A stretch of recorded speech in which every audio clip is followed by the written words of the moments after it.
Hi everyone, I'm so excited you've clicked on this video to find out about some of my most tried and true ways to cozy up a bedroom. You don't need to break the bank or cause serious distress in your marriage to implement any of these ideas, so don't be intimidated. I want you to feel real success and be super excited about your end result. So I'm only going to give you tips that you can easily implement to get really dramatic results. At this point, after so many years working with clients to create the spaces of their dreams, I've worked on more bedrooms than I can count. And to be totally honest, some I've loved and some I didn't. But what that's taught me, this many years into my business, is what the amazing bedrooms had in spades over the not so amazing ones.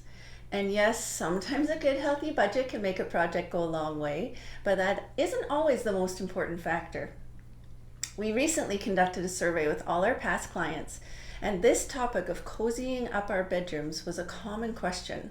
So I know it's something you're all desperately trying to figure out, and maybe some of you have tried already, maybe even a few times, and you just haven't been able to pull everything together so it feels done. I totally get it, and I'm here for you. So let's dive in to what you can do today to be well on your way to the bedroom of your dreams. Okay, I have 7 areas that I want you to examine in your current space to see if these are areas your bedroom needs improvement in. You may have some things that are already working for you, so let's keep those and add on to them. And if you're starting from scratch or there's nothing you're happy with in your bedroom, we got you covered. I would suggest you begin your process by finding some images of bedrooms that speak to you. Don't think too hard about the whys. Just save a bunch of images and then go back through them and look for common threads. You should start to see a theme or style emerge that will point you in the direction of the style of pieces or finishes you want to have in your new bedroom. Now, it might seem strange, but we want to start with the floor. Whether you currently have wall-to-wall carpet or wood floors, I would make your first selection an area rug. Either an 8x10 or a 9x12 size works great under a queen or king bed. Which way you'll go will depend on your budget and the size of your room. I tend to look for rugs that have multiple colors and bold patterns, so I have multiple options when looking for other items to coordinate. But a solid color may work best depending on the feel that you're after. Next comes selecting your headboard and side tables. Here you don't have to break the bank. You can get creative. A cool side chair can make a statement as your side table, or maybe a simple floating shelf is all you need. I've even used desks and step stools as side tables. Having fun here, creating some functional style. Next, you aren't going to be surprised to find paint on this list. I know a lot of you are scared of dark colors, but please go bold. Using dark rich colors in a matte finish will create instant drama and a real intimate feel. You now have that area rug that might have a perfect color to pull out as your paint color. Or go bold in the opposite direction with an all-white bedroom. Just don't let your pets or kids in, ever.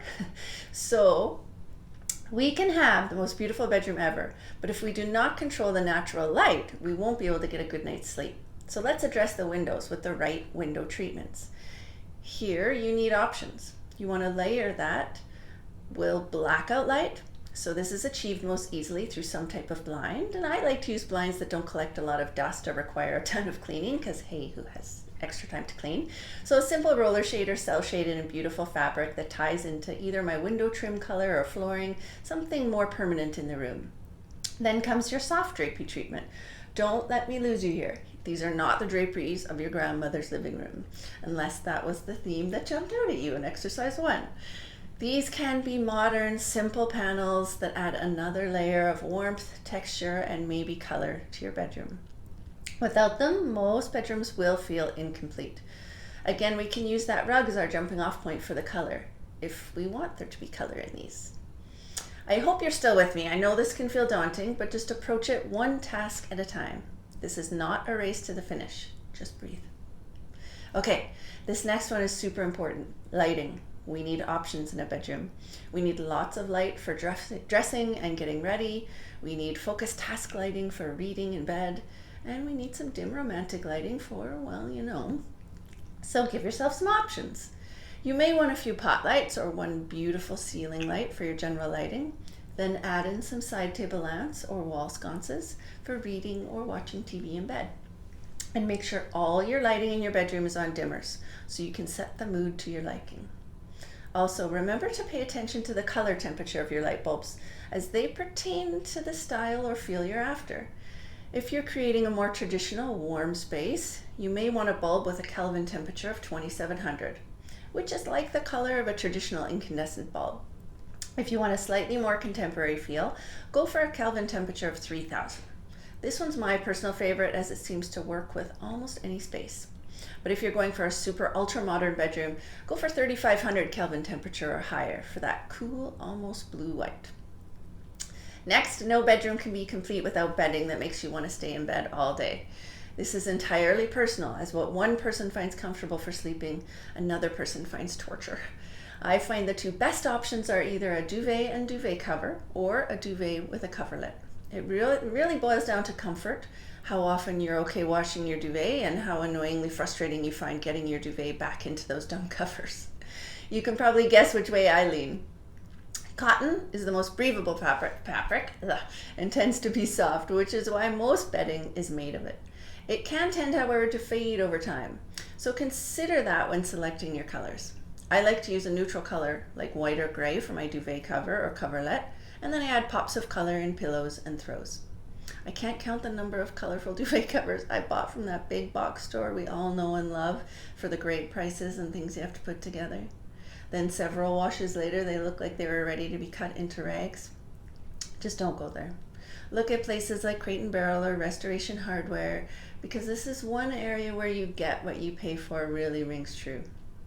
And don't forget what's under your duvet, the sheets. Aim for a nice cotton with a thread count around 300 to 400, again in a name brand.